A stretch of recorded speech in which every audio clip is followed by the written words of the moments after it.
Ahora sí, ya. ¿Habilitaste compartir pantalla?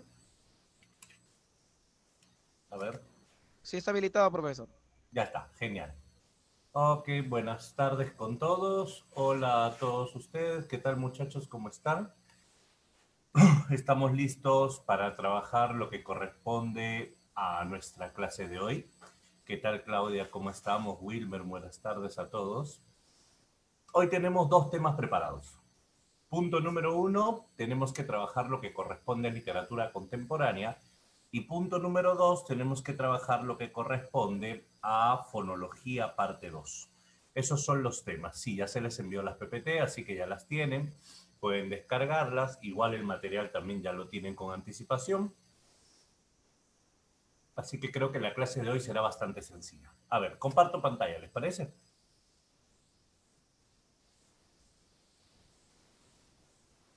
Y aquí estamos. A ver, dame un segundo. Coloco el chat por acá. Ya está. ¿Qué tal, Wilber, Yamir? ¿Cómo están? A ver. Y aquí está. Listo, señores. Tenemos que trabajar nosotros el día de hoy lo que corresponde en literatura a la etapa de literatura contemporánea. Si estuviésemos trabajando en un sistema tradicional de la Pre-San Marcos, esto corresponde a la semana número 4. Digo tradicional porque este temario ha cambiado, ¿cierto? Ya está. Bueno, señores, vamos a conversar hoy entonces lo correspondiente a literatura contemporánea. ¿Qué cosa debo saber yo de la literatura contemporánea? Para empezar, en el prospecto de San Marcos, el último publicado, le suelen llamar literatura moderna, ¿correcto? Que se podría entender como un sinónimo siempre y cuando no es literatura de la Edad Moderna, esa es otra cosa. Tú sabes que la Edad Moderna va hasta el siglo XVIII. Sin embargo, moderna en un sentido coloquial de actual, de contemporáneo, así se le suele llamar. Por eso a Dostoyevsky, a Kafka, el prospecto, el último publicado, los denominaba literatura moderna. También es válido. Pero si nosotros hablamos de edad contemporánea, tenemos que recordar que la edad contemporánea comienza con la Revolución Francesa. La edad contemporánea comienza en el año de 1789, cuando se logra este cambio a nivel político conocido como la Revolución Francesa. Un detalle importante que tenemos que recordar para iniciar nuestro tema de hoy. Si nosotros hablamos de la Revolución Francesa va a ser el momento a través del cual la Ilustración, momento anterior, la Ilustración o el neoclasicismo promueven el cambio a nivel político. Esto ha sido agregado al prospecto recientemente, ¿cierto? La Ilustración es el movimiento, es la etapa en la cual se revalora la ciencia, la filosofía, se busca el conocimiento, la razón, la verdad y se busca educar al pueblo con un fin político, el cambio. Este que está en la imagen, en este famoso cuadro, la libertad guiando al pueblo, este que está en esta imagen corresponde pues a ese momento, al cambio en Europa Occidental, la Revolución Francesa. Esta edad contemporánea nace en Alemania. Para nosotros, como literatura me refiero, nace en Alemania a finales del siglo XVIII, porque la primera corriente literaria de la edad contemporánea se llama romanticismo. El romanticismo es una corriente literaria que va a tener como base filosófica al idealismo. Si recuerdas un poquito de filosofía, por acá recordarás a Emmanuel Kant. ¿Te acuerdas de Emmanuel Kant? Emmanuel Kant, el autor de Crítica de la Razón Pura, el autor de Crítica de la Razón Práctica. Emmanuel Kant en la Razón Práctica planteaba, por ejemplo, que esta se denominaba también razón práctica, pero que no es otra que la moral, ¿cierto? Entonces la idea del ideal, la libertad, la característica fundamental que tiene el romanticismo es el cuestionamiento con respecto al concepto de libertad. Eres libre, ¿qué significa ser libre? Eso se va a llamar filosofía contemporánea. Recuerda que la corriente anterior al romanticismo se llamó neoclasicismo. Y recuerda que este neoclasicismo, correcto, este neoclasicismo va a ser obviamente demasiado normativo. Recuerda que el neoclasicismo va a ser obviamente demasiado doctrinario. Entonces, cuando el hombre logra esto, se va a gritar libertad. La libertad es lo fundamental acá. ¿Qué dice acá? Ten cuidado, el liberalismo no es base ideológica, no es base ideológica. El liberalismo podría ser una consecuencia del romanticismo, podría ser una característica. El pensamiento liberal nace a la par del romanticismo. La base es lo que aparece antes y lo motiva. La base va a ser primero el cuestionarte. ¿Eres libre? ¿Qué significa la libertad? El liberalismo y es la exacerbación de esta libertad. Eso vendría después, a la par del romanticismo, las políticas liberales. ¿Listo? Ahora, un detalle importante. ¿Qué es romanticismo entonces? Vamos a plantear algunas cosas. El romanticismo, el que está acá en la imagen, es Johann Goethe, el autor que, bueno, pedía a San Marcos, porque en este último ciclo ya no está. Si hablamos de Johann Goethe, acá vamos a plantear lo siguiente. Con Goethe vamos a plantear, por ejemplo, el predominio de los sentimientos por encima de la razón. ¿Qué significa esto? Los sentimientos están por encima de la razón. Primero, los sentimientos y la razón se enfrentaron a finales del siglo XVIII y ya para el siglo XIX, en la primera mitad, los sentimientos ganaron. El hombre, más allá de racional, es un ser sentimental. Y el hombre como ser sentimental, obviamente, va a ser una persona que se rige mucho del aspecto emotivo. Por eso lo más importante acá se va a llamar subjetividad. ¿Qué es la subjetividad? El yo, ¿cierto? El yo, el individualismo, la exaltación de la primera persona gramatical. Esto es romanticismo. Romanticismo no tiene mucho que ver con el afecto, con el amor. El amor está presente en muchas épocas. El romanticismo tiene que ver más con la idea del afecto libre, la idea de yo y mis sentimientos expresados libremente. Ahora, a un romántico le encanta lo raro. Al romántico le encanta lo diferente. Al romántico le encanta lo fuera de lo común. Y a esto le vamos a llamar exotismo. ¿Te gusta lo exótico?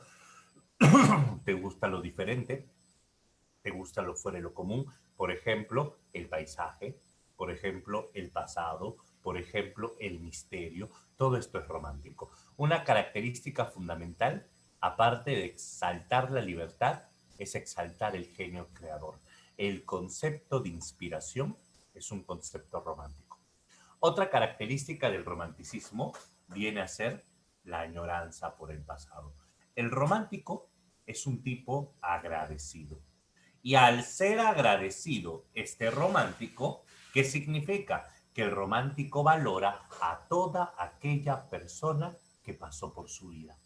Y si el romántico valora a toda aquella persona que pasó por su vida, eso significa que el romántico entonces es una persona que vive mirando al pasado, recordando y exaltando el pasado. Ahora, ¿cuál es la etapa del pasado que más le gusta al romántico? La Edad Media. La Edad Media, siempre la Edad Media. ¿Por qué? Porque le encanta la imagen de los caballeros, las doncellas, los dragones, ¿te das cuenta? La fantasía medieval. Algo bien irónico, la Edad Media es la edad que casi toda la historia aborrece. Y los únicos que la miran de manera linda son los románticos. Algo parecido sucedió en el Perú con Ricardo Palma. El virreinato es una edad que casi todos aborrecen. Sin embargo, Ricardo Palma lo plasma de una manera hermosa, el virreinato. ¿Te das cuenta? Ese es un pensamiento romántico. Y por último, si el romántico está en contra de la corriente anterior, que es el neoclasicismo, está en contra también de su base anterior. Y la base interior era el racionalismo. Por eso es que el romántico se caracteriza por lo irracional. ¿Qué significa esto? La aventura, el misterio, lo tenebroso, lo fantasmal, lo demoníaco, eso también va a ser romántico. Si te dicen que en una casa penan, vamos pues, ¿cierto? Eso es romántico. El gusto por esta aventura, por lo misterioso, por lo irracional, por lo falto de pasión. Acá tenemos las principales características del romanticismo. Son las que considera el examen de admisión, así que están facilísimas. Una vez visto esto, vemos algunos románticos. Los mencionamos al menos como para que te ubiques. ¿Qué dice acá? Ajá, perfecto, Joaquín, claro. El realismo no solo, pero hay un detalle también, eso lo vamos a ver en breve. No es solo que el realismo le dice pise a tierra, sino que lo que le tocó vivir al realismo no es igual que lo que le tocó vivir al romántico. Los tiempos van cambiando. En la época romántica se podía soñar, en la época realista ya no se puede. Ahí hay una gran diferencia. Escucha, si hablamos nosotros de romanticismo sentimental, obvio, si hablamos nosotros del romanticismo sentimental, acá tenemos necesariamente el alemán. El romanticismo, escúchame bien, el romanticismo de Alemania va a ser un romanticismo de tipo afectivo, donde aparece Johann Goethe con las cuitas, ¿te acuerdas? Del joven Werther. Esta es la novela que antes venía en el prospecto y que por si acaso igual la tenemos que ver. Y acá también está el drama filosófico Fausto. Esto es en Alemania, el romanticismo sentimental y reflexivo. En Francia, correcto, en Francia nace otro tipo de romanticismo, el romanticismo de Víctor Hugo. Este es un romanticismo social. Hay algo importante que considerar acá. ¿A qué le llamamos romanticismo social? Fácil. El protagonista va a ser denominado el héroe, así se le va a llamar, el héroe romántico. ¿Qué significa? Que el romántico es moral, que el romántico es el romántico es una persona que busca el bien, el romántico es una persona que quiere cambiar el mundo, el romántico es una persona que busca ayudar a los demás y el romántico quiere generar un cambio en el entorno. Acá están Los Miserables, Nuestra Señora de París, Cromwell, claro, el prólogo de Cromwell sería el manifiesto del romanticismo. En el prólogo de Cromwell aparece por primera vez el concepto de estética de lo grotesco, que luego se plasmaría en Nuestra Señora de París. Pero eso es casi histórico. En cambio, ya Los Miserables sí es recontra social. Si hablamos del romanticismo histórico, y acá respondo lo que me dijo Jocelyn, acá vamos a considerar el romanticismo inglés. ¿Qué sucede? Cuando el romántico te dije que es una persona agradecida, el romántico es una persona que ama el pasado, el romántico es una persona que añora el pasado, el romántico ama sus raíces. Por eso es que el romántico, de tipo histórico al menos, es nacionalista. El romántico, de tipo histórico, ama pues sus costumbres, su pasado, sus tradiciones, revalora cada momento vivido y cada experiencia. Es como una persona que se va del país y vuelve después de 20 años y esta persona que vuelve después de 20 años hasta ama subirse una combi apretado, ama el tráfico. ¿Por qué? Porque es su tráfico, su historia, su combi apretada, ¿me entiendes? Eso, por ejemplo, viene a ser claro, el ceviche en bolsa. Eso, por ejemplo, viene a ser una actitud muy romántica, aquel que recuerda su pasado. Claro, interés por el pasado legendario. Ten cuidado, Yulisa. Son dos cosas que vamos a ver distintas. Hay interés por el pasado legendario, pero no necesariamente el interés por el pasado es un nacionalismo. Por ejemplo, Palma tenía interés por el pasado, pero Palma no era nacionalista. ¿Correcto? Palma no era nacionalista. Ese era González Prada. Hay otros autores que son nacionalistas, pero nacionalistas pensando en el presente, sociales, no necesariamente del pasado. O sea, son dos características diferentes. A eso me refiero, no las mezclemos. ¿Listo? Ahora, un detalle. Walter Scott, por ejemplo, acá, este es un caso del romanticismo histórico. Ivanhoe. Si recuerdas, Ivanhoe es una novela que se ambienta en la época de las cruzadas, las justas de caballeros, Ricardo Corazón de León, Juan Sin Tierra. Eso era el romanticismo inglés. Solo es contexto lo que estamos planteando. Y el romanticismo gótico es aquel que se centra en Estados Unidos. Y si hablamos nosotros de romanticismo gótico, hablamos de Edgar Allan Poe. ¿Y qué debemos saber, por ejemplo, de Edgar Allan Poe? Lo gótico se representa a través de la oscuridad, de la muerte, pero una palabra clave, lo irracional. Esa es la palabra que más está explotando San Marcos últimamente, lo irracional. Si hablamos, por ejemplo, de Edgar Allan Poe, su colección de cuentos, narraciones extraordinarias. Esto simplemente es el panorama de los románticos como cultura general, porque si miras el material de la pre, el material de la pre ahora te pide características y cultura general. Te doy una pista, escucha. Con lo que hemos hablado del romanticismo hasta ahora, te salen las preguntas de la pre de este ciclo. ¿Por qué? Porque solo pide contexto. Ahora, si tú quieres revisar el prospecto pasado, que es el prospecto vigente todavía, tienes que hablar un poco más sobre Johann Goethe.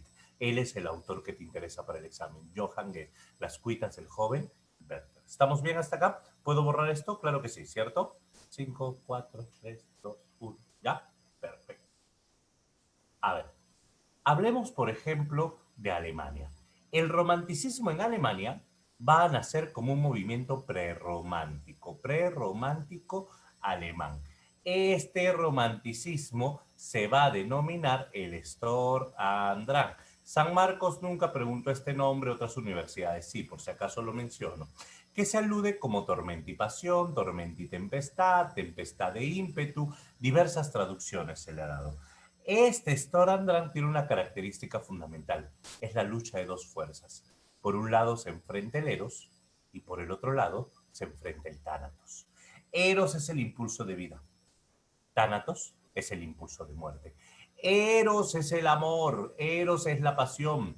Tánatos tiene que ver con qué? Tánatos tiene que ver con el deber, Tánatos tiene que ver con la obligación. Para que te hagas una idea, aquello que deseas, aquello que añoras, aquello que exalta tus sentimientos es lo erótico. Y aquello que es tu realidad, aquello que se vincula con la razón es lo tanático. ¿Qué significa? Que acá vamos a tener una lucha entre lo que quieres y lo que debes hacer. Y este, señores, es un movimiento pre-romántico alemán, ¿correcto? Así se le va a llamar. Donde una característica va a ser importante. ¿Quién gana, el Eros o el Tánatos? Depende. ¿De qué depende? Del valor sentimental. ¿Y qué es valor sentimental? Es un valor que nace a través de la experiencia. Por eso el romántico valora sus experiencias. Ese es el valor sentimental. Sobre esto vamos a verlo en las cuitas del joven Werther. Solo para que recuerdes un detalle rápido. Carlota se iba a casar con Alberto porque tenía que casarse, porque le había prometido a la mamá, porque tenían que cumplirlo, porque era un deber, tánatos. Pero al parecer, cuando Werther describe todo, da a entender que Carlota puede sentir algo por él. Eso es Eros, la lucha entre el Eros y el tánatos. Werther siente algo por Carlota, Eros, pero la sociedad y las reglas prohíben que esté con ella, tánatos. Este es el sentimiento de culpa que caracteriza esta literatura. Y a esto le vamos a llamar el amor vedado, amor prohibido. Vamos a ver. Este Goethe, Johann Goethe, va a ser un escritor que posee formación neoclásica. ¿Qué significa esto? Johann Goethe tuvo formación y estudios neoclásicos. Sin embargo, también se le va a llamar el primer romántico. ¿Qué significa? Que él salió de una corriente para entrar a la otra. Por eso es normal encontrar en las obras de Goethe referencias a la mitología griega. Por ejemplo, cuando Werther dice que está leyendo a Homero, un ejemplo, ¿no? Otro, este Goethe se enamoraría el autor, ojo, el autor de Charlotte Bath. Charlotte Bath en la vida real era la esposa de su mejor amigo y era quien representaba el amor vedado, el amor prohibido. Y él, cuando estaba sufriendo por esto, se entera de una noticia. Se entera que un tal Wilhelm Jerusalén se había suicidado. Y las noticias rebotaron en Alemania que Wilhelm Jerusalén se había matado por amor. Y entonces no se hicieron esperar las críticas, los academicistas. Tremenda barbaridad, matarse por amor, que es una estupidez. Las críticas eran grandes. Y el autor vio esto con otros ojos. ¿Y si esa fuese la salida? ¿Y si esa fuese la solución? Si en realidad ese fuera el camino, pero yo no quiero que me critiquen de esa forma después de muerto. ¿Qué hacemos? Por eso es que él se propuso algo, crear un libro que despierte la sensibilidad de los lectores para que se identifique con el suicida. Ese era el plan, crear un libro que despierte la sensibilidad para hacer que el lector se identifique con el suicida. ¿Se entiende? Y es así que nace Las cuitas del joven Werther. El plan, en expectativa, en teoría, el plan era matarse después de escribir el libro. Se propuso el suicidio. Sin embargo, decidió que no era bueno dejar a la humanidad con la impresión solo de este libro y decidió escribir un segundo libro. Y su promesa fue matarse cuando acabe este libro. Claro que este libro le tomó como 40 años escribirlo, pero se mató, ¿no? Este es Fausto su obra más lograda. La que pide San Marcos es Las cuitas del joven Werther. Claro, le tomó como 40 años. Fausto es una obra de teatro irrepresentable, así se le conoce, porque nunca se ha podido representar tal cual. Fausto es del grosor de la Ilíada y la Odisea. También se mató, claro, se mató de A mayor, pero se mató. Fausto es una obra, te decía, completamente filosófica, porque lo que él quería era dejar la noción del autor maduro, no solo esta etapa del joven apasionado. El romanticismo no solo es amor, por eso él mismo modificó esta idea y en Fausto mostró otra visión del romántico, como aquel hombre que había llegado a viejo y descubrió que no había sido feliz. Ese es Fausto. Aquel hombre que había buscado entre los lugares más recónditos su satisfacción y felicidad y solo la consiguió haciendo un pacto con el diablo, ¿cierto? Sobre eso trata el drama filosófico. Ahora, la obra que te pide tradicionalmente el examen, que la separada está, es la de Las cuitas del joven Werther. Algo rápido para recordar, ¿correcto? ¿Te acuerdas que entre los temas de Las cuitas del joven Werther está el amor vedado, amor prohibido, ¿cierto? Exaltación por la naturaleza, amor por el paisaje. Escucha, escucha. Estas que están aquí son las claves en las preguntas de Eco. Cuando tú miras preguntas de Werther, estas son las claves, ¿no? Amor vedado, exaltación de la naturaleza, dos espíritus, el espíritu romántico versus el espíritu burgués. ¿En qué consiste esto? El espíritu romántico es Werther, el apasionado, el idealista, el soñador. El espíritu burgués es Alberto, el frío, trabajador, aburrido. Otro detalle más, la narración epistolar. Las cuitas del joven Werther es una historia que está compuesta en primera persona y es Werther el que a manera de cartas escribe su historia. ¿Cómo podíamos hacer que Werther te cuente a ti su vida? Esto es complejo. Tú sabes que la ficción se fue creando con el tiempo. Obviamente la ficción ha sido elaborada poco a poco. Antes todos los libros eran históricos. Cuando alguien leía la Divina Comedia creía que Dante de verdad fue al infierno. ¿Me entiendes? Con el tiempo fue naciendo el concepto de ficción. En el siglo XVI, XV, XVI, con las novelas de caballería, ahondas el concepto de ficción. Pero entonces, ¿cómo podemos justificar una narración en primera persona donde el autor te cuente a ti su vida si no te conoce? Había que hacer algo. Así como hay un narrador, tiene que existir algo llamado narratario. Son pocas las obras que evidencian un narratario. ¿Qué cosa es un narratario? La persona a la que se dirige el narrador. Por ejemplo, en el Lazarillo de Tormes, vuestra merced, al que se dirige. Acá sería Guillermo. Guillermo es el amigo al que le va a contar toda la historia. Werther no te la va a contar a ti si no te conoce. Werther se lo va a contar a Guillermo a manera de cartas, solo que tú vas a ser aquel que va a leer esas cartas. Tú vas a ser aquel que va a interceptar esas cartas. Ese es el juego de ficción que va a crear esta historia. Y este texto da inicio al romanticismo sentimental. Estas son las claves que siempre vienen, ya lo sabes. Amor vedado o amor prohibido. Un detalle, escúchame. No es lo mismo amor prohibido que amor imposible, pero a veces en las claves hacen o cometen esa confusión. Si no dice amor vedado o amor prohibido, la otra opción es amor imposible. Pero tú sabes que amor imposible no es lo mismo que vedado. ¿Por qué? Porque el amor imposible es un amor que jamás se va a dar. Es ella que no sabe que tú existes. Obviamente, como ella no sabe que tú existes, ese amor imposible es hasta hermoso, porque sueñas con ella, la imaginas, es tu fantasía. Pero en cambio, un amor vedado es triste y doloroso, porque en un amor vedado tú amas a alguien y esta persona sí sabe que existes. Y lo más probable es que esta persona te ama a ti también. Pero ¿cuál es el problema? No se puede. ¿Me entiendes la idea? No se puede. ¿Por qué? Porque es la enamorada de tu mejor amigo, porque es la mejor amiga de tu ex, porque no lo sé, es la hermanita menor de tu pata. ¿Me entiendes? No se puede. Ya sabes, la hermana de un pata es un pata más, dice la ley de la amistad. Bueno, esos son, escúchame bien, esos son algunos temas básicos vinculados con esta novela para un examen de admisión. Con esto te salen casi todas las preguntas de ECO. Vamos a recordar algunos detalles porque acá tenemos que avanzar bastante, tenemos que hacer todo contemporáneo.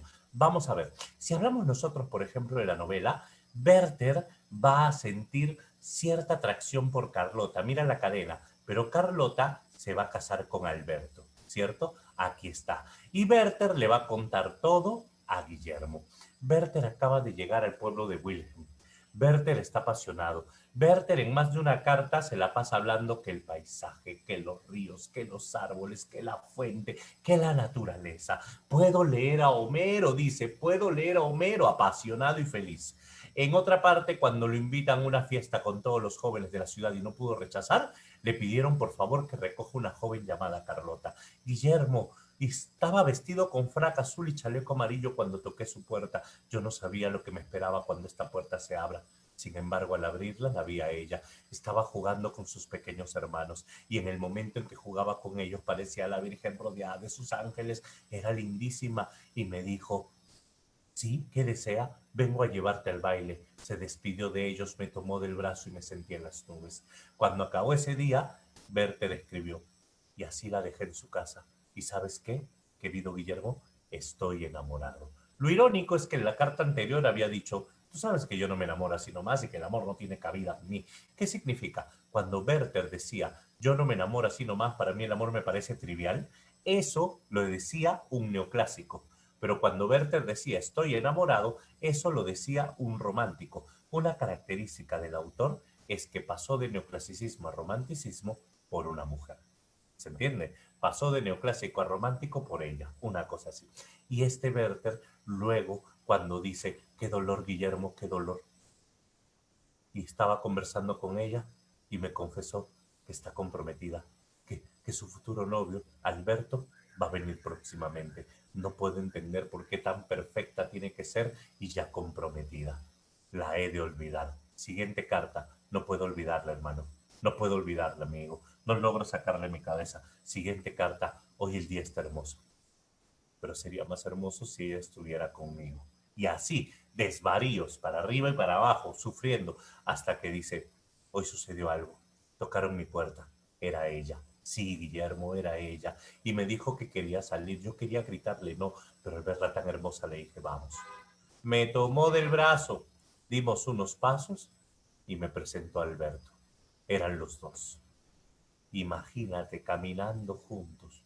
Llegamos debajo del viejo roble, donde ella se sentó y nos sentó, y me dijo, ¿quieres que te cuente cómo me comprometí con Alberto? Yo quería gritar que no, pero al verla tan linda dije, a ver, dime.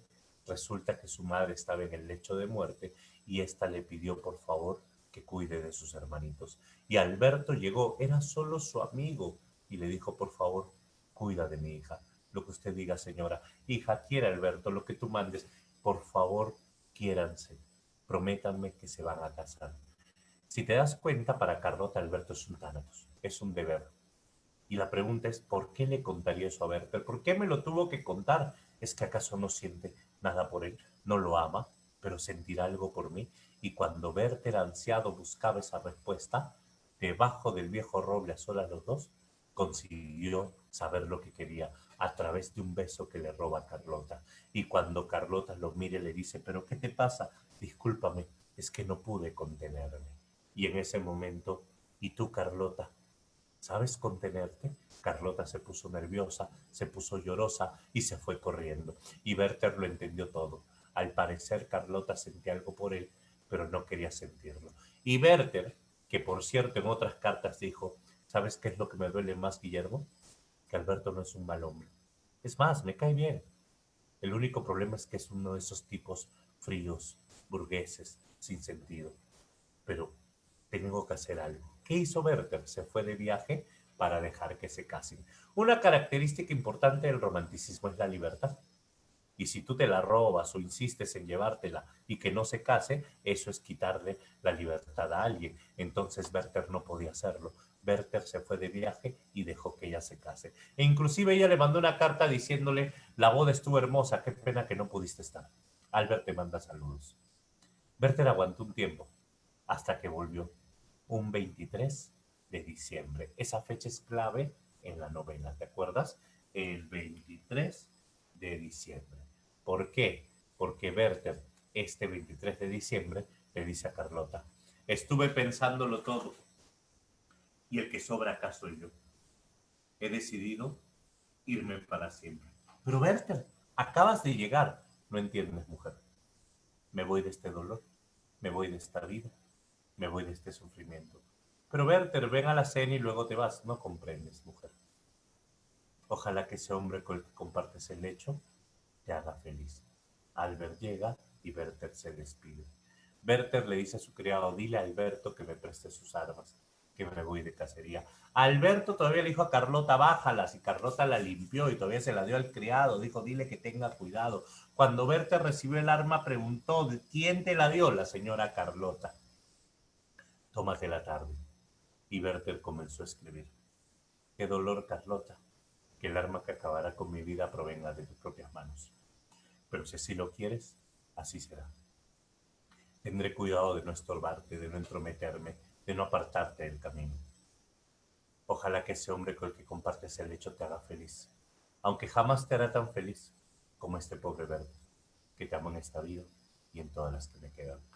A Guillermo le dice, querido Guillermo, sé que a la altura de esta carta sabrás que estoy a punto de hacer y querrás venir a evitarlo. Por favor, no lo hagas, consuela a mi madre y hazle entender que esta es una salida valiente, no es cobarde. Cobarde es seguir viviendo cuando no hay razón de ser. Una vida sin razón de ser equivale a una muerte prematura, hermano.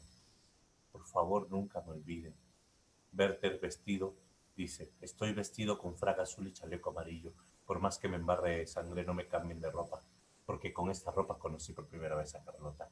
En el bolsillo derecho de mi pantalón tengo una cinta de cabello, un lazo que le pertenece a Carlota. No me lo arrebaten, no saben cuánto me costó conseguirlo. En el bolsillo izquierdo 3 cartas, no me las quiten. Sé que mi muerte no está permitida por la iglesia y sé que no puedo ser enterrado en un campo santo. Si quieren un lugar para enterrarme, entiérrenme debajo del viejo roble, lugar donde toqué el cielo cuando mis labios tocaron los de Carlota y donde toqué el infierno cuando simplemente ella se fue de mi lado. Si quieren un epitafio para mi tumba, coloquen aquí yace el joven Werther, joven que murió de amor, porque hasta el amor mata. Dicho esto, coge el arma y dice, ya van a ser las 12, Carlota. Ya van a sonar las campanadas. Y mira al horizonte. Oh, Carlota, Carlota. Adiós, mi amada Carlota. Y se vuela la cabeza. Werther se dispara en la madrugada, o sea, la noche, perdón, del 23 de diciembre. Víspera de Nochebuena pone el examen de admisión. Y este Werther, cuando se dispara, planeaba acabar con su vida, pero a la mañana siguiente el criado lo encontró en un mar de sangre y hasta el médico fue llamado y su corazón seguía latiendo. Quedó en estado vegetal, no murió directamente, obviamente no habla, no se mueve, el médico lo vendó, llegaron todos y el médico dio una explicación. Lo que pasa es que una parte de él quiso morir, pero la otra está peleando para sobrevivir. Es como el Storandrand, tormenta y pasión. Al caer la tarde, Werther murió y Werther fue enterrado con todas las cosas que dijo. Y algo añade la novela al final. Y ningún sacerdote estuvo presente en su entierro. Esa es la etapa romántica. Está fácil hasta acá, recontra sencillo, ¿cierto? Ya está. Vamos, seguimos que no podemos detenernos, estamos a toda velocidad. Luego del romanticismo aparece otra corriente. Esta corriente se va a llamar realismo. ¿Cuál es la diferencia? Está un poquito lo que te decía hace un momento sobre qué es lo que hizo realmente el realismo. El realismo nace en Francia. El realismo nace a mediados del siglo XIX. El realismo nace, pero con un contexto diferente. Quiero que mires. El romántico veía la naturaleza, el romántico veía el campo, el romántico veía el río, el romántico veía el paisaje. Lo que ve el realista es lo que ves en esa imagen. Las fábricas, las máquinas, la oscuridad, el olor a combustible, por ejemplo, el olor a quemado. Esa es la vida de un realista. Entonces, este realista no le vengas a hablar del paisaje, pues un hombre que vive encerrado acá trabajando 12 horas diarias, no le vengas a hablar que el río, que la fuente, son tonterías. Por eso es que es otro contexto. En este realismo nace el positivismo. El positivismo es obviamente la base filosófica y este positivismo se centra en el concepto de ciencia, el predominio de las ciencias naturales. Dentro del positivismo vamos a tener, por ejemplo, acá Augusto Comte en filosofía. Dentro del positivismo vamos a tener las teorías de Darwin, la selección natural, supervivencia, el más apto, eso es positivista. Dentro de la literatura positivista, dentro del realismo positivista, vamos a tener, por ejemplo, lo que se conoce como la revolución industrial, la revolución de las máquinas, el predominio de la burguesía y su enfrentamiento al proletariado, son algunos elementos que nacen acá en este realismo europeo. La ciencia, la industria, el maquinismo, el proletariado, la burguesía, son palabras que se asocian al realismo. Entiende, en esta época ya no vayas a hablar de inspiración, de sueño. En esta época hay que trabajar, trabajar, trabajar, trabajar. Si no produces, no ganas, y si no ganas, no, obviamente no vives. Entonces el romántico ya no sirve acá. Y en esta época el realista va a tener que escribir. Pero la pregunta es, ¿qué va a escribir el realista? ¿Lo que quiere o lo que el mundo quiere? Entonces acá nos basamos en las leyes del mercado. Yo quiero vender. Entonces, si yo quiero vender, yo tengo que escribir lo que el mundo quiere. Es por eso que en esta época el realista va a ser un escritor que va a buscar contentar al pueblo. ¿Qué quiere el pueblo? El pueblo quiere sangre, el pueblo quiere sexo, el pueblo quiere sensacionalismo, el pueblo quiere violencia. Démosle lo que quiere. El realismo es una literatura que exacerba pues la violencia, la sangre, el sexo, el sensacionalismo. Esas son algunas características de esta etapa. ¿Qué es realismo? Vamos a ver cuestiones técnicas. El de la imagen es Dostoyevsky, el autor que sigue estando en el prospecto, Fedor Dostoyevsky. El realismo es objetividad. ¿En qué consiste la objetividad? Literatura de base científica formal. Una literatura que esté compuesta en tercera persona gramatical. Narrador omnisciente. A eso le vamos a llamar objetividad. También podríamos decir que existe un distanciamiento entre el hecho contado y el narrador. Es decir, hay una sensación de impersonalidad. Otra característica. Esta es la más resaltante para el realismo. El realismo se caracteriza por la descripción detallada de la realidad. Abundancia de descripciones. Si te viene un fragmento realista, casi siempre la clave va a orientarse hacia la abundancia de descripciones. Y el profesor con el lápiz en la mano miró a cada uno de sus alumnos decidido a soltarlo. Un lápiz que había pasado por sus manos apenas 2 días, sujetado entre el dedo medio y el dedo pulgar mientras miraba la cámara, y cada uno de los alumnos a través de la plataforma en sus casas contemplaban, y de pronto el lápiz fue soltado y al caer fue tomando una apariencia curva y fue deslizándose hacia el suelo, mientras que, imaginemos, José al observarlo pensaba cómo será su examen de admisión. Rodrigo al mirar el lápiz caer pensa, y así te paseas por todos. Eso sería una descripción detallada. Por ejemplo, y el profesor tiene varios lápices. Tiene lápices rojos, lápices azules, lápices verdes, lápices negros, 2B, 1B, 3B. Descripción detallada también va por ahí, ¿cierto? Otra característica va a ser la verosimilitud. Esta verosimilitud se asocia al verismo, literatura del fracasado, describir la realidad tal y como es. El análisis social, hay un profundo análisis social y obviamente una oposición al pensamiento romántico, una oposición al pensamiento romántico. Estas son algunas características del realismo. Si te preguntan en Europa, ¿cuál es el género que más destacó? El género es el narrativo, aunque para San Marcos la palabra sería épico. ¿Y por qué? Porque lo que más se produce durante el realismo es la novela.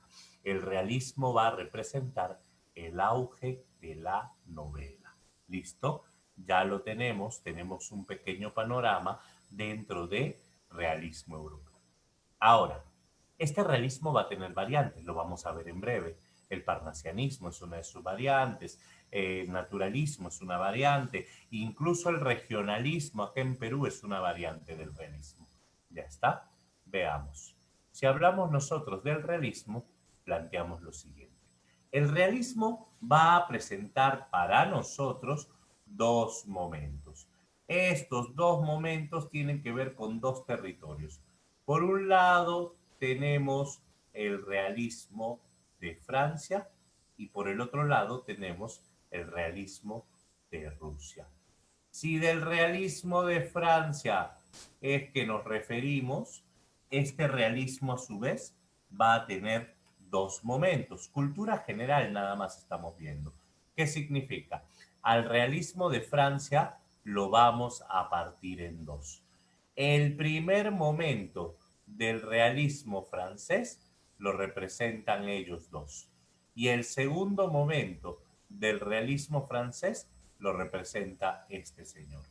Estos dos primeros que están acá se conocen como los iniciadores del realismo. Son los dos iniciadores del realismo en Francia. Y este que está acá es el auge o esplendor del realismo francés. Si hablamos de los iniciadores, tenemos a Honoré de Balzac. Honoré de Balzac es el padre de la novela sociológica, una novela que hace un análisis colectivo, un análisis social.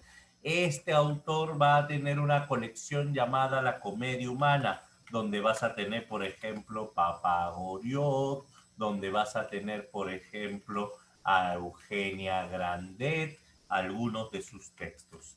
¿Listo? Una característica de este autor es que sus obras todavía tienen mucha influencia romántica, se nota. Stendhal, también iniciador realista, él va a ser el iniciador de la novela psicológica con rojo y negro. Una palabra clave para entender la novela psicológica de Stendhal es el arribismo. ¿Qué significa el arribismo? ¿Qué eres capaz de hacer por surgir en la sociedad? ¿Qué eres capaz de hacer por tu vacante, por ejemplo? ¿Qué eres capaz de hacer por un ascenso? Eso es lo que plantea Stendhal. Y si hablamos del auge, aparece el autor de Madame Bovary, Gustave Flaubert. Unas características fundamentales es que él es el escritor más perfeccionista de esta época. Él va a crear algo llamado el estilo indirecto libre. ¿Qué cosa es el estilo indirecto libre? Una narración donde el narrador lo sepa todo.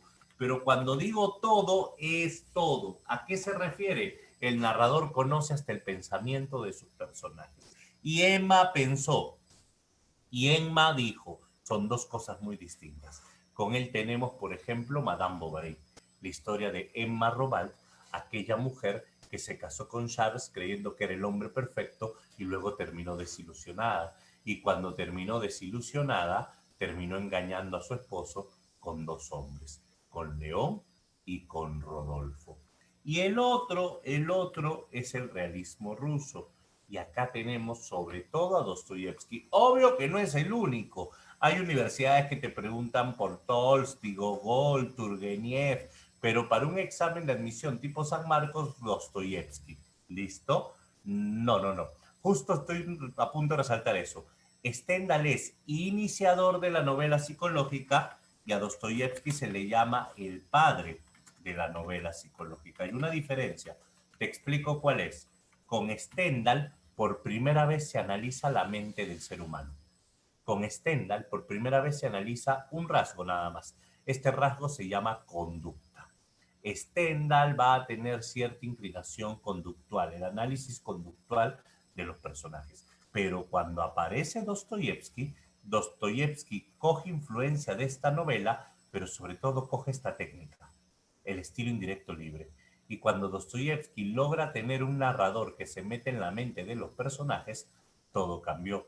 Por eso es que la novela psicológica de Dostoyevsky es demasiado profunda. La novela psicológica de Dostoyevsky va a ser más grande que la de Stendhal. Por eso a Stendhal solo se le llama iniciador. Pero el más destacado, el padre de lo psicológico, acá va a ser Fedor Dostoyevsky. Esa va a ser la diferencia. Y el autor que te viene en San Marcos solo es este. Pero si tú revisas materiales de la pre, ya han colocado fragmentos de ellos tres.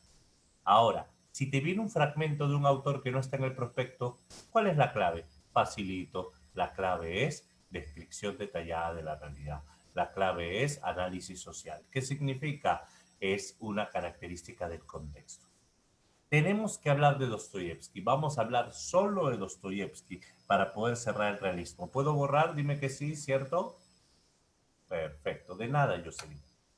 A ver, vamos a ver. Hablemos del realismo. Hablemos de Dostoyevsky. Primero, Dostoyevsky es el padre de la novela psicológica. Atento a lo que te voy a decir. Escúchame. Mira, mira, mira, mira. Con Dostoyevsky vamos a tener algunas características. ¿Cómo le llama San Marcos a la novela psicológica de Dostoyevsky? Le llama análisis de la subjetividad de sus personajes. Cuando un postulante ve esto, al ojo dice, no, esto es falso sobre Dostoyevsky. ¿Por qué? Porque subjetividad es romántico. No, no, no, no estás leyendo bien. Lo que te están diciendo es que Dostoyevsky analiza la subjetividad del personaje. ¿Qué significa? Analiza la mente, la psique, el comportamiento del personaje. Esa es una novela psicológica. Toda obra de Dostoyevsky va a tener un planteamiento filosófico. Toda obra de Dostoyevsky va a tener una doctrina. Dostoyevsky va a plantear sustentos. Por ejemplo, en un momento Dostoyevsky va a ser estoico. ¿Para qué vivir si me voy a morir? ¿Para qué limpiar si se va a ensuciar? En otro momento Dostoyevsky va a plantear la teoría del superhombre. En otro momento Dostoyevsky va a volverse cristiano y el superhombre pierde. Y en otro momento Dostoyevsky hasta se va a burlar del cristianismo. Es decir, el personaje siempre va a evidenciar un conflicto moral, correcto, algunas palabras que se usan en examen, ético y religioso. ¿Qué significa? El personaje tiene duda sobre lo que está haciendo. No sabe si está en lo correcto o no está en lo correcto. Todo esto representa otro rasgo de Dostoyevsky. Así como con Goethe, estas son las claves en preguntas de eco, te las estoy soplando. La religiosidad atormentada, poco han preguntado sobre esto, pero también lo han hecho. ¿Qué es la religiosidad atormentada? Es la presencia de un personaje marginal que ha sufrido bastante, y que ahora está imposibilitado de tener fe. ¿Qué significa? Tanto te ha agarrado a cachetadas la vida, tan fuerte te ha golpeado la vida, que te cuesta creer en que hay alguien que rige el destino de las personas. Te cuesta creer que existe alguien que puede decidir el bien y el mal, porque tanto mal te ha pasado que tú no le has hecho nada a ninguna persona ni a ningún ser, pero piensas que este tipo te está haciendo daño. Esto lo vemos no solo con Dostoyevsky. Este tema de la religiosidad atormentada está presente en Heraldos Negros de Vallejo, cuando Vallejo dice, son las caídas hondas de los cristos del alma, de una fe incesante que el destino blasfema, esos golpes son las crepitaciones de algún pan que en la puerta del horno se nos quema, eso es religiosidad atormentada. Tendencia a lo dramático. En realidad, Dostoyevsky, la tendencia a lo dramático se entiende como la abundancia de diálogos. Escucha, esto es lo que pregunta San Marcos, ¿no? La tendencia a lo dramático es la abundancia de diálogos, pero acá hay que añadir algo más. Dostoyevsky emplea mucha polifonía en sus obras. En español, Dostoyevsky va a emplear la narración, Dostoyevsky va a emplear la descripción, Dostoyevsky va a emplear el monólogo, Dostoyevsky va a emplear el diálogo, es decir, a los personajes de Dostoyevsky los conoces de manera total y abundante. Ya está. Estas son las características básicas de las novelas de Dostoyevsky de manera general. Ahora, Dostoyevsky pasó por dos momentos. El primer momento de Dostoyevsky fue cuando era joven. Estas dos obras. Estas dos obras de Dostoyevsky pertenecen a su primera etapa. ¿Cómo podemos definir esta primera etapa? Facilito. Esta etapa es lo que se conoce como la etapa anterior a Siberia. ¿Qué tiene que ver? ¿Te acuerdas que a Raskolnikov lo enviaron 7 años a Siberia, cierto?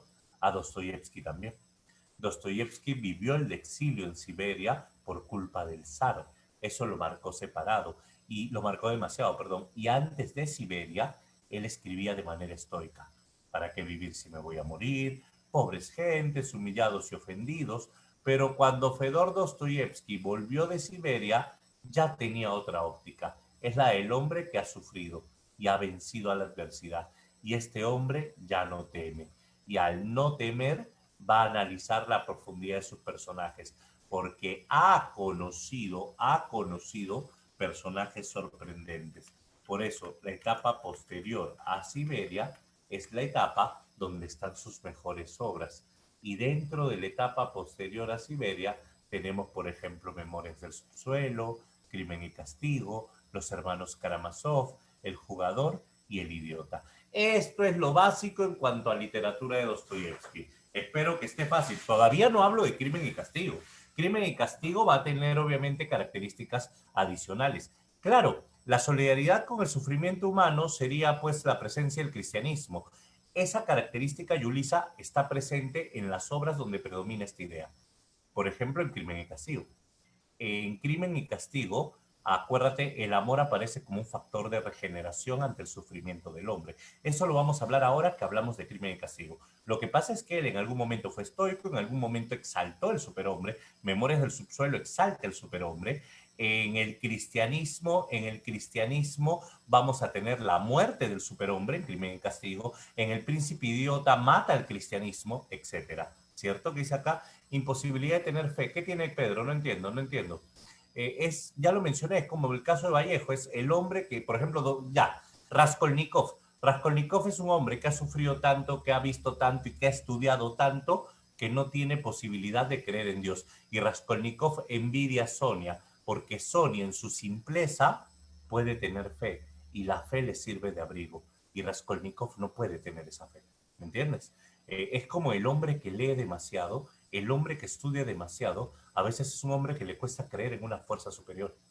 Y por consiguiente le duele cómo hay otras personas que sin tanta preparación, sin tanta formación, cómo tienen una fe que los motiva y los mueve.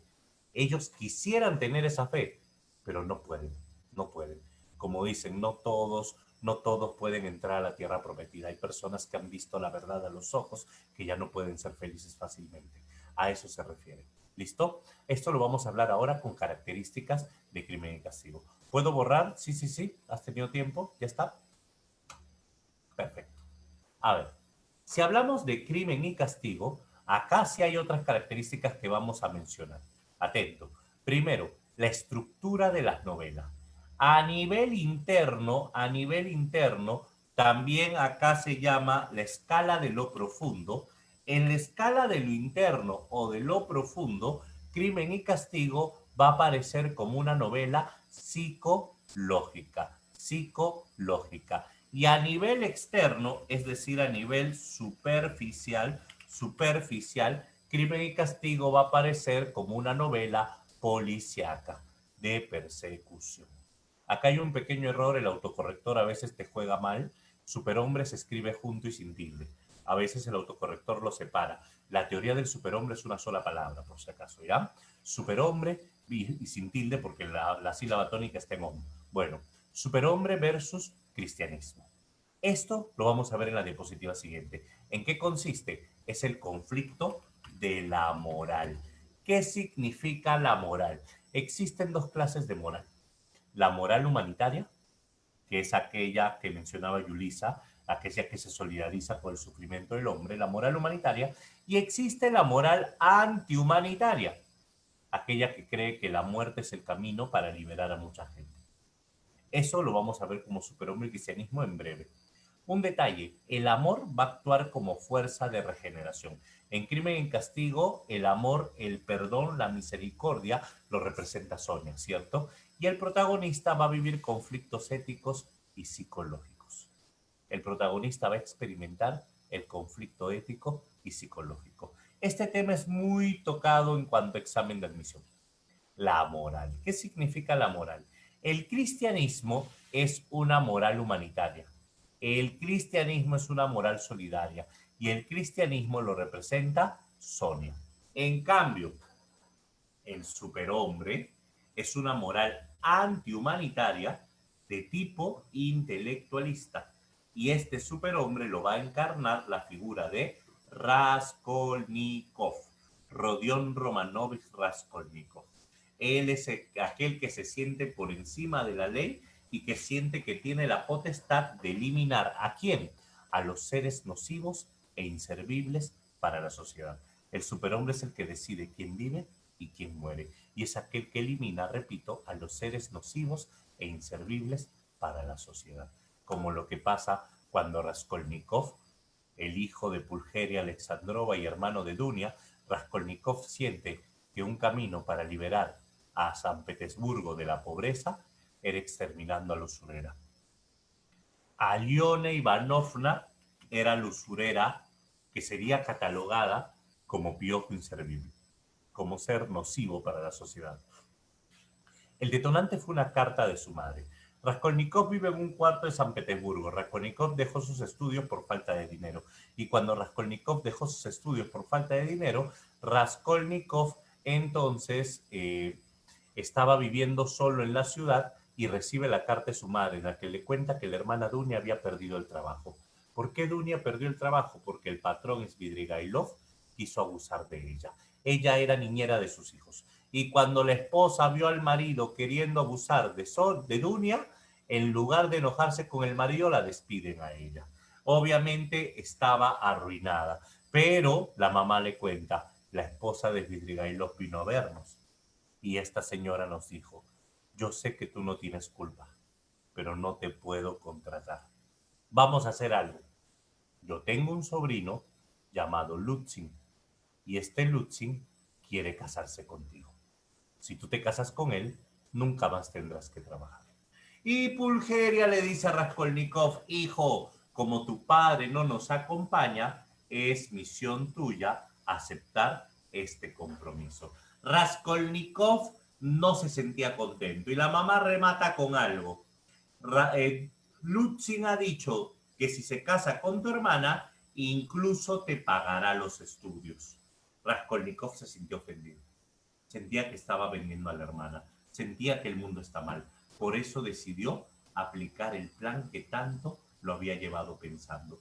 Raskolnikov ya lo había pensado múltiples veces. Sabía cuándo estaba sola. Sabía que la hermana Isabel, que era cristiana, por cierto, estaba en misa. Entonces era la oportunidad. Sabía cuántos pasos existían desde su casa hasta la casa de ella. Ya lo había planeado en más de una ocasión. Y este Raskolnikov llega a la puerta de la casa de la vieja en San Petersburgo, ve unos pintores en la puerta y trata de pasar para ser desapercibido. Claro, ahorita vamos a llegar a eso, Joaquín. Y entonces, al subir al cuarto piso de escalera circular, en el segundo estaba el cuarto vacío. Sabría que le serviría. En el cuarto piso, date cuenta, todo está desarrollándose como pensamiento. No es monólogo interior. Todavía no existe el monólogo interior, pero es el pensamiento. Se llama estilo indirecto libre. ¿Listo? Y cuando llega a la puerta y toca, sabía que la hermana no estaba, pero la vieja no abría. Tocó por segunda vez, tocó por tercera vez, hasta que por fin le abrieron la puerta. Y en el momento en que le abrieron la puerta, Raskolnikov, nervioso, la mira y ella dice, ¿qué desea? Raskolnikov, vengo a empeñarte un cenicero de plata. Le hablaste de plata a la vieja, jaló el pestillo, abrió la puerta. Raskolnikov empujó y en ese momento pensó, mira cómo se detiene la narración, pensó, si la persigo en este momento va a gritar. No me va a dar tiempo a cerrar la puerta. Y si la mato, los gritos sonarán hasta abajo. Y si primero cierro la puerta, le voy a dar tiempo a que escape y va a gritar peor. No, Raskolnikov, no es forma. Detente. Y en lugar de empujar, se detuvo y dijo, disculpa. ¿Qué te pasa, muchacho? ¿Por qué vienes así?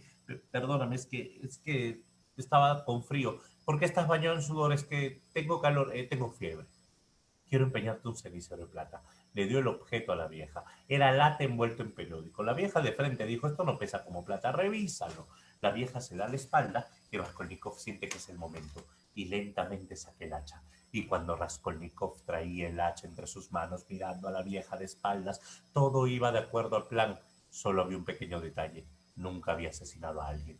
Las piernas le temblaban, las manos le sudaban y Raskolnikov las miraba y le decía, vamos, pégale, pégale, pero no tenía el valor.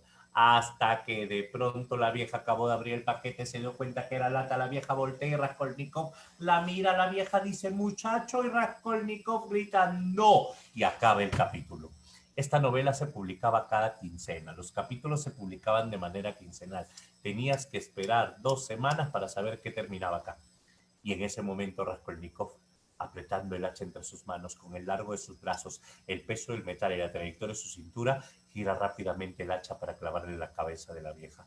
No se sabe si fue por un automatismo irracional o ganas de vivir, pero la vieja comenzó a convulsionar. Y en el momento en que comenzó a convulsionar, Raskolnikov sintió que tenía que hacer algo y le asestó uno y otro golpe, hasta que por fin la vieja se detuvo, mientras Raskolnikov miraba cómo la sangre se deslizaba por el filo del hacha y veía cómo aquella masa encefálica grisácea giraba por el rostro para morir como negras lágrimas en sus labios. Raskolnikov encontró algunos objetos. Raskolnikov encontró unas monedas, una llave, se lavó las manos, buscó a dónde pertenecía la llave, encontró un cofre escondido, guardó los objetos, estaba listo, escondió el hacha y cuando estaba cerca de salir, sonó la puerta. Y ahí Raskolnikov cayó en la cuenta de algo. No la había cerrado, la había dejado junta. Y al salir, ve a la hermana junto a Aliona. Acababa de llegar Isabel y Raskolnikov le dice, yo no soy un asesino. Y la vieja dice, pero no puedo dejar testigos. Y con la misma arma, con el misma hacha, Raskolnikov va a matar a Isabel Ivanovna. Es decir, Raskolnikov mató a la usurera y también mató a su hermana. Pero quiero que entiendas, cada una significa algo distinto. El matar a Leona es un superhombre. El matar a Isabel es un asesino. Por eso es que esta obra no exalta al superhombre. En esta obra se muestra la caída del superhombre. En esta obra se muestra la derrota del superhombre. Y Raskolnikov sale huyendo desesperadamente. Raskolnikov al inicio no podía salir porque tocaban la puerta, esperó a que bajen las personas, se escondió en la habitación del segundo piso, subieron, logró salir, llegó a una cantina y allí conoce a Mermeladov. Mermeladov es el abogado alcohólico fracasado. Mermeladov le cuenta su historia. Mermeladov vive bebiendo y su hija se prostituye para mantener a la familia. Otro personaje de bajo fondo. Raskolnikov lo deja Mermeladov en su casa y todo estaba tranquilo hasta que despertó con los toquidos de la puerta la mañana siguiente. Abra, es la policía. Tenías que esperar un par de semanas para saber qué pasaba. Resulta que Raskolnikov no pagaba el alquiler hace meses y lo llevaron a la jefatura para firmar un pagaré, pero él no lo sabía. Acá una característica fundamental es la psicosis, el miedo a ser descubierto. Y cuando Raskolnikov llega a la jefatura le dicen, usted está en graves problemas. Usted está en graves problemas porque usted no paga el alquiler hace meses. Y Raskolnikov se sintió aliviado. Y de pronto aparece Porfirio Petrovich, el juez e investigador Porfirio Petrovich, que dice, yo estoy detrás del asesino de las viejas. Y este es un novato porque ha dejado muchas huellas. Y Raskolnikov inocente voltea y dice, ¿cuáles? ¿Tú qué sabes? Escuché del crimen. ¿Dónde vives? A 2 calles. ¿Qué hacías ayer? Estaba enfermo. ¿Con quién vives? Con nadie. ¿Cómo puedes probar que no estabas allí? Se desmayó. Cuando despertó ya lo habían investigado, pero él dijo, yo estudio derecho y conozco mis derechos también. Así que yo me marcho.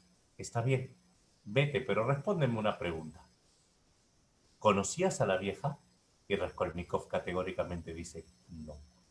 Esa noche, Porfirio estaba en su casa. Y Porfirio le dijo, estuve leyendo aquello que escribiste en la universidad. Eso que hablaba de un hombre superior, un superhombre, creo. Eh, y no sé por qué, pero creo que uno de esos mató a las viejas. Y siento que tú me vas a ayudar a resolver el crimen. Porque lo dices, es que hay gente en este mundo que merece estar muerta, que merece ser exterminada. Y Raskolnikov lo mira y le dice, estás en lo cierto. Hay gente que merece irse. No te digo, tú me vas a ayudar a resolver el crimen. Pero lo que no entiendo es eso, por eso mató a Leona, pero ¿por qué matar a la hermana? Tengo entendido que la hermana era buena, quizá porque apareció cuando no debía. Exacto, tú me vas a ayudar. Bueno, Ya me tengo que ir. Ah, me olvidaba. Toma, este reloj creo que es tuyo. Estaba empeñado en la casa de la vieja que no conocías, a tu nombre. Raskolnikov se había olvidado que él había ido meses atrás a empeñar un reloj.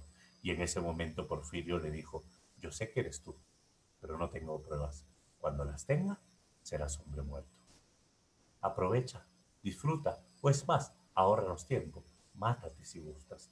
Raskolnikov está sufriendo la psicosis. Cuando se marcha, Raskolnikov estaba a punto de irse corriendo, pero en ese momento pensó, están jugando contigo, no tiene pruebas. Si tuviera prueba no vendría a hablar así. Lo que él quiere es ver lo que haces. Actúa normal, actúa normal. Y cuando Raskolnikov trataba de actuar normal, llegó la mamá de visita, llegó la hermana de visita, llegó Luzhin que quería casarse con la hermana, se armó todo un alboroto, apareció su amigo Razumijin que quería conocer a la hermana, a la mamá, todo un alboroto. Raskolnikov se entera que Razumijin es primo de Porfirio, desconfía de su propio amigo, a Mermeladov lo atropella una carreta. Y Raskolnikov lo lleva a casa y allí trata de curarlo, no puede, y cuando muere Raskolnikov paga parte del sepelio. Y es en ese sepelio donde conoce a Sonia. Mientras que Raskolnikov encarna el ideal del superhombre, el asesino, Sonia encarna el cristianismo, la mujer que se sacrifica en cuerpo y alma por sus hermanos. Y esto va a generar que exista una relación entre los dos. ¿Te acuerdas? Tanto así que cuando ya mucho lo atormentaba Porfirio, Raskolnikov tomó una decisión. Le pidió a Sonia para fugarse. Y Sonia dijo no. Sonia le dijo que todo crimen merece un castigo, una condena, y es mejor pagarlo ahora que después pagar con la vida. Sonia fue la que lo motivó a confesar y Raskolnikov, creyendo en Sonia, confesó. Y al confesar no lo mataron, lo condenaron a Siberia por 7 años. Y Raskolnikov, cuando escuchó esto, tenía un profundo temor. Raskolnikov no quería, pero fue a Siberia. Y Sonia se fue con él. Decidió dejarlo todo e irse con él. Y cuando Raskolnikov y Sonia se fueron a Siberia, 7 años. 7 años. En la ilusión del primer momento parecía poco, pero luego el sonido de los 7 años hacía eco en ellos. Son 7 años.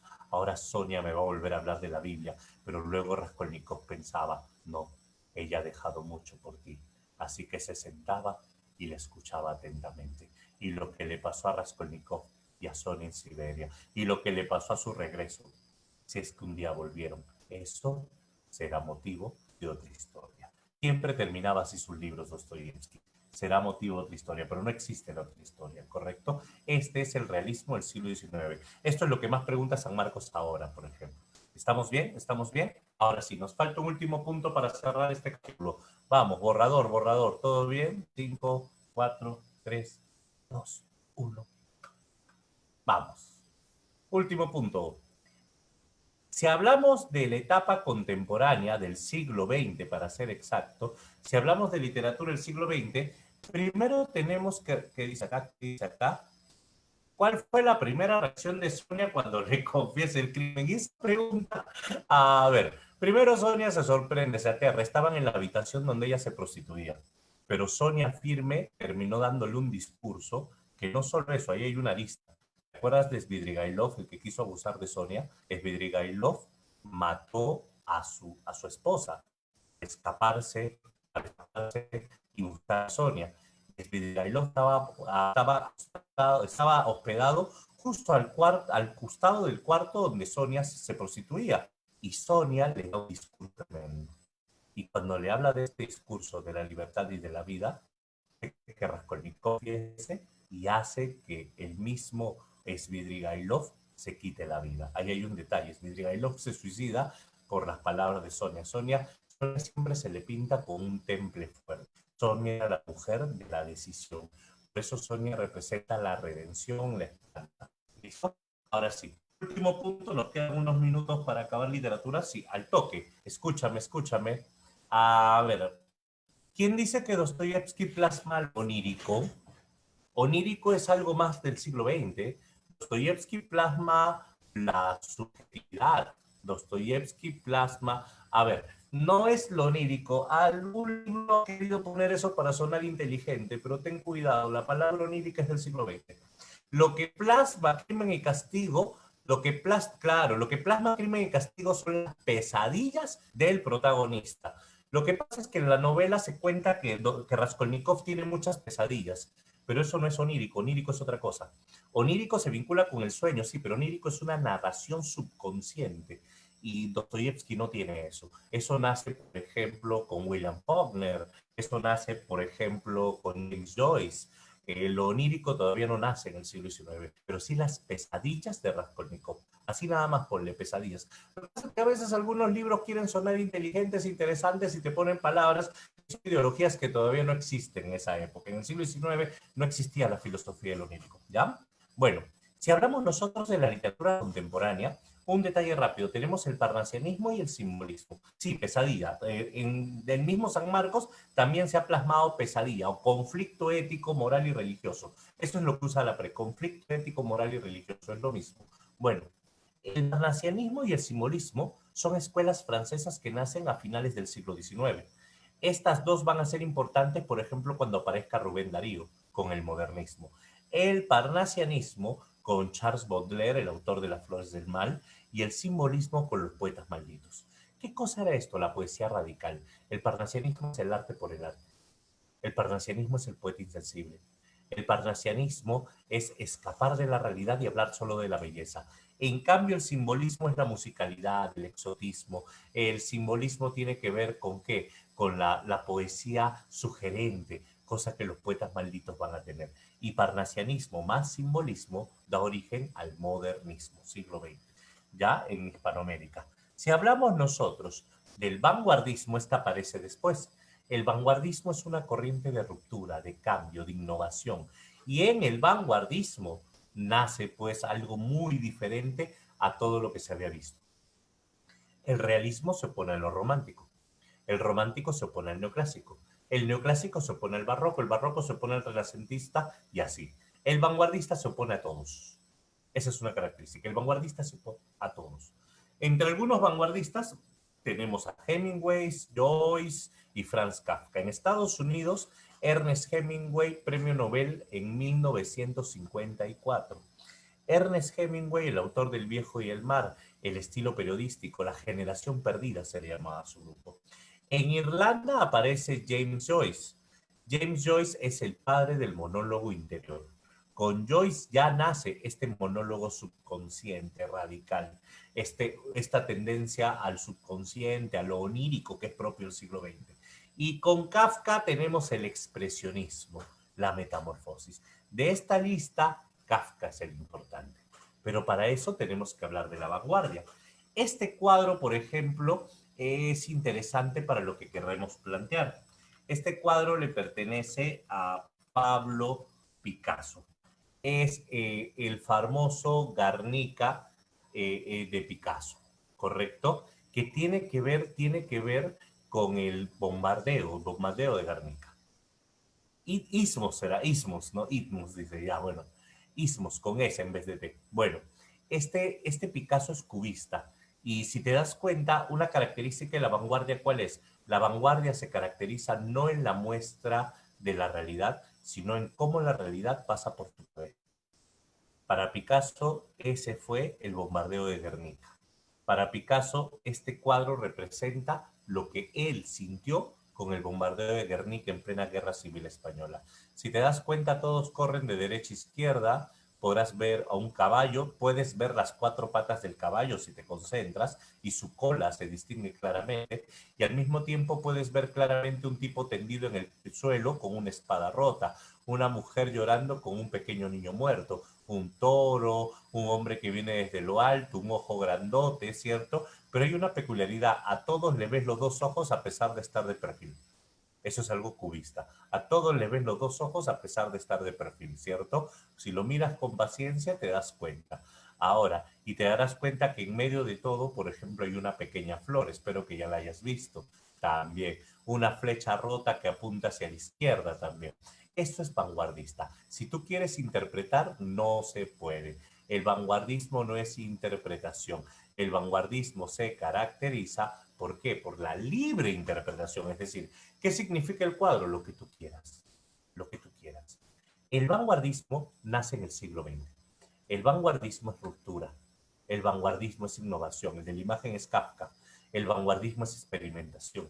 El vanguardismo es afán iconoclasta. Recuerda que el iconoclasta era destruir a los dioses, destruir las imágenes divinas, pero en literatura iconoclasta significa oponerte a todo el pasado, oponerte a todo lo anterior.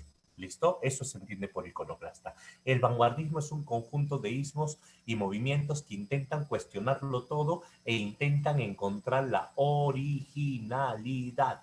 Dentro de la vanguardia tenemos aportes. Lo que pregunta la PRE ahora, por ejemplo, son estos, los aportes de vanguardia. ¿Cuáles son estos aportes? Veamos, por ejemplo. En poesía, el verso libre. ¿Qué significa? Olvídate de la métrica, olvídate de la rima. Simplemente deja que fluya. Abolición del yo, no me cuentes tu vida con los poemas. Caligrama, dibuja con los versos, dimensión espacial. Haz un dibujo con las palabras. Y las metáforas insólitas, subconscientes, oníricas, lúdicas. Esto es en poesía. Y en narrativa tenemos, por ejemplo, el flashback, que es el retroceso temporal. En narrativa, por ejemplo, tenemos el monólogo interior, que es el libre fluir de la conciencia, cuando todas las ideas fluyen a la vez. El in media res significa, lo pongo por acá, en medio del conflicto.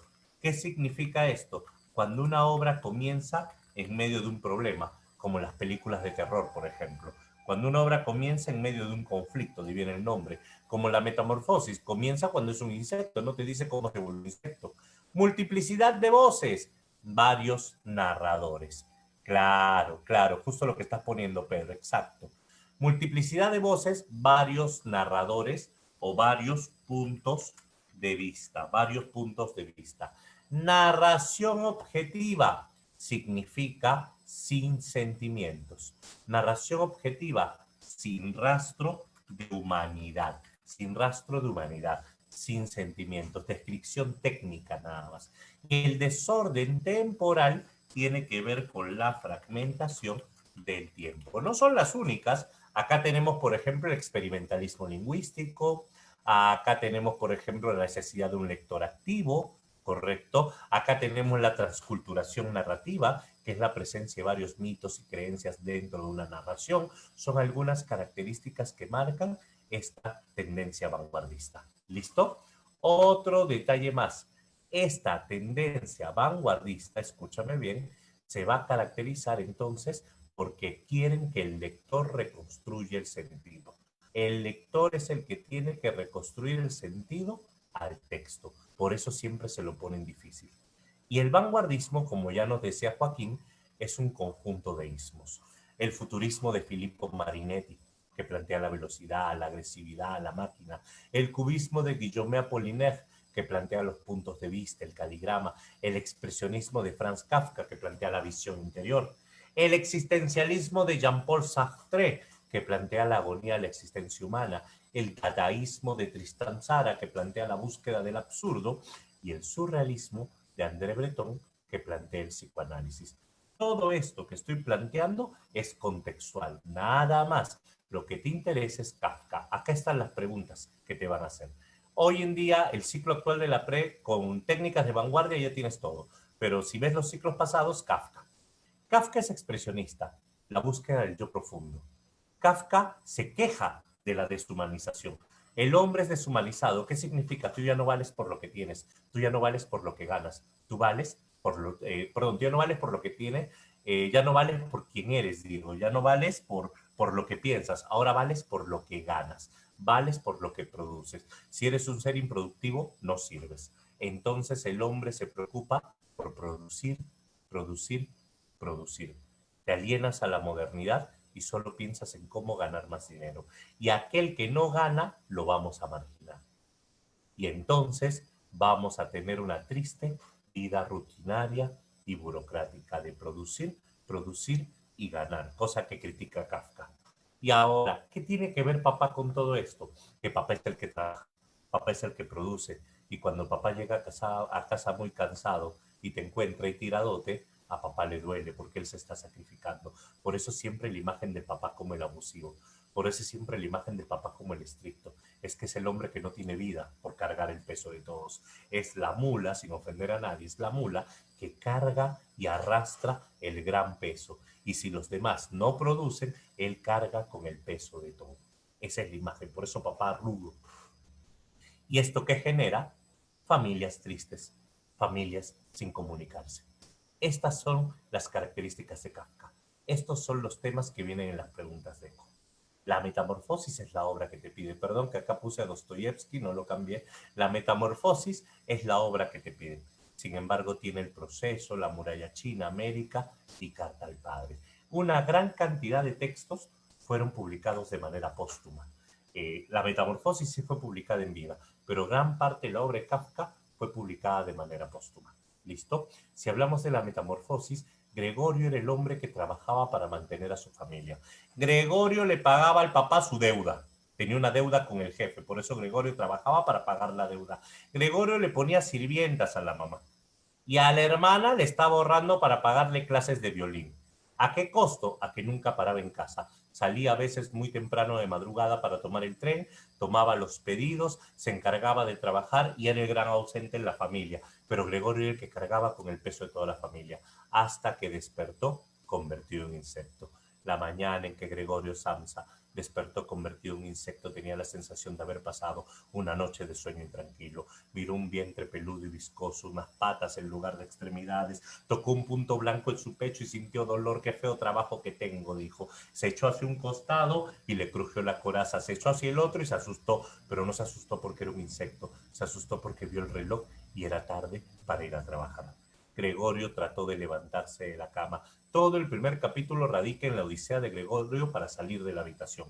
Se arroja de la cama y cuando por fin estaba a punto de salir, siente que tocan la puerta. Era el jefe supervisor. El jefe supervisor en persona había venido a preguntar por Gregorio. Papá reventaba la puerta. La hermana le suplicaba por el otro lado a través de la pared: por favor, Gregorio, levántate. Y Gregorio trataba de abrir la puerta, pero no podía. Sus patas eran muy delicadas y con la boca jaló el pestillo. Una baba marrón cayó hacia el suelo hasta que por fin abrió la puerta y cuando el jefe lo vio salió corriendo espantado.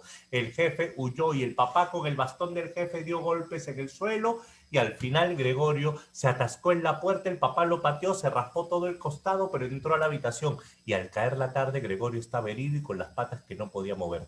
Al final del día recién podría moverlas. Ese es el primer capítulo. Todo eso es el primer capítulo.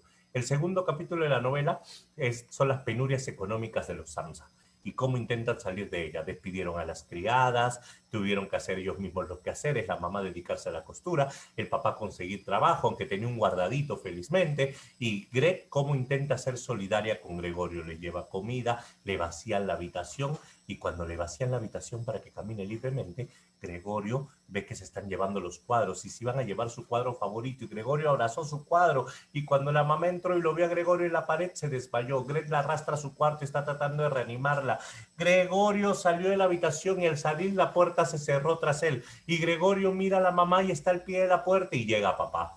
Greg grita: se escapó Gregorio, para que no se vaya a asustar. Y el papá dice: estas mujeres son de lo peor. Gregorio se paró al pie de su puerta para que papá entienda que él sí quiere entrar, pero solo basta que le abran la puerta. Sin embargo, el papá no entendió eso, incomunicación familiar. Y cuando abrió la puerta, Gregorio entró y el papá de rabia le arrojó una manzana que iba comiendo y esta se le incrustó en la coraza. Ese es el final del capítulo 2.